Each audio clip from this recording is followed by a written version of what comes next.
Hello, junior naturalists.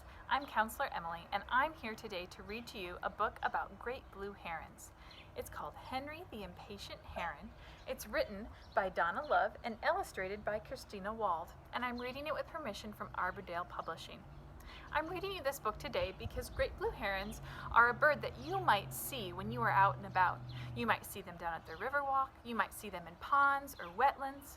Oftentimes, they're found in shallow water. That means water that isn't very deep, because they use something called behavior camouflage to hunt. Great blue herons stand perfectly still and watch for small fish or salamanders and frogs to swim up. Then they pounce and they catch that animal for dinner. So Henry is an impatient heron.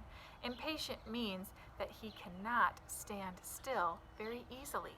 Let's find out what happens to him. Henry was a young heron, a great blue heron that lived near a pond.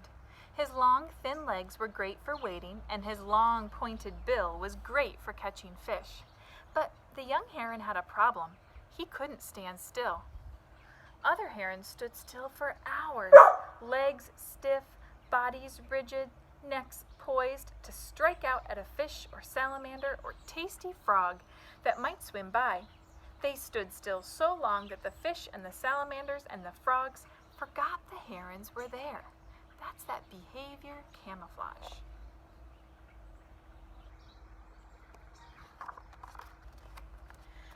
But the young heron was impatient and had been that way since he hatched. The other chicks in the rookery waited patiently in their nest, high in the tree for Mom or Dad to return with food. Henry hopped and squawked about, too anxious to stand still. His brother and sister said, "Stand still, you're stepping on our heads." But he couldn't. When Henry's mother or father returned, he hopped about some more. "Stand still," his parents pleaded, but he just couldn't. Finally, when he was so hungry he could hardly stand it, he got a little bit to eat. It's not that he didn't try. Many times he practiced, perched on the side of his nest, but soon his legs would begin to twitch and his neck would begin to itch. Then he'd raise his long leg to scratch his back or flap his wings to stretch. In his nest it didn't matter. His mother and father brought food, but soon he would be on his own. Soon he would have to feed himself. So Henry is trying really hard to do what he knows he's supposed to do. Have you ever had a time when you have done something you shouldn't, even though you know what you're supposed to do? Henry's having that same problem. When it was time to fly, the young heron liked the way the wind felt beneath his wings. He wasn't afraid. He had always lived high in a tree. With all his hopping and flapping, his large wings had grown strong. At the pond, his brother and sister stayed near his mother. He watched a mallard family parade by. A doe and her fawn walked to the lakeshore to take a drink. Then he spied a dragonfly and followed it through the cattails to a red-winged blackbird's nest. What do you think might happen to Henry on the next page?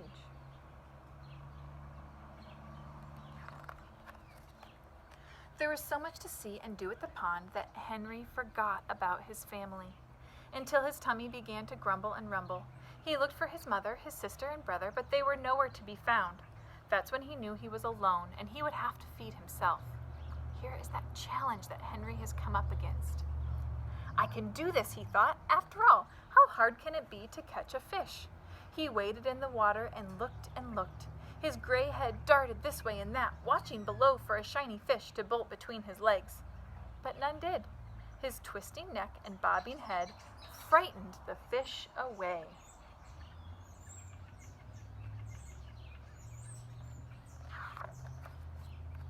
On the shore, the little heron spotted a salamander. Oh, what a tasty treat! He could move fast when he wanted to. He ran towards the salamander with great speed, but the salamander saw him and quickly darted away. His bill hit the bank where the salamander had been, and all he got was a mouthful of sand. Yuck! Henry is having a problem being patient. "I'm so hungry," thought the impatient heron. "I'll eat the next thing that moves." Then he spied a plump frog sitting on a lily pad nearby. Just the thing, Henry thought, and he took a great, big leap. Do you think Henry's going to catch that frog? The frog jumped away just in time. Henry followed, his long legs running, flapping, and the frog jumped again. Henry ran smack into a log and fell backwards into the water. Ker-splash! Henry is not using behavior camouflage like other herons in order to catch his food. Looking up to see what he had hit, the little heron saw it wasn't a log at all. It was a heron, and not just any heron, the great blue heron, the heron of all herons. "Oh, pardon me, sir, I thought you were a log," the little heron said with a bow. "You are quite excused," he said with a kingly, kindly voice. "After all, I am the king of camouflage." "The king of camouflage?" the young heron asked. "Oh yes," said the king. "I can stand still so long that even I think I have turned into a log." The impatient heron hung his head and said, "I wish I could stand still. I'm so hungry I could eat a log." The great blue heron chuckled and shook his head. "You know," he told the young heron, "when I was little I couldn't stand still either. Then I learned the trick." I wonder what the trick is. Henry peeked up hopefully and asked, "What did you do?" With a knowing look, the great blue heron said, "The trick is to look like a stick." "A stick?" the young heron asked. "Yes," said the king. "A fish is afraid of a heron, but not afraid of a stick. When you stand very still, the fish will think your legs are sticks." "Oh." And then Henry asked, "May I use your trick?"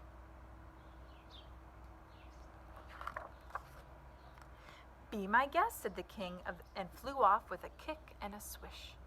The sun was beginning to set in the sky, but the impatient heron knew he had to try.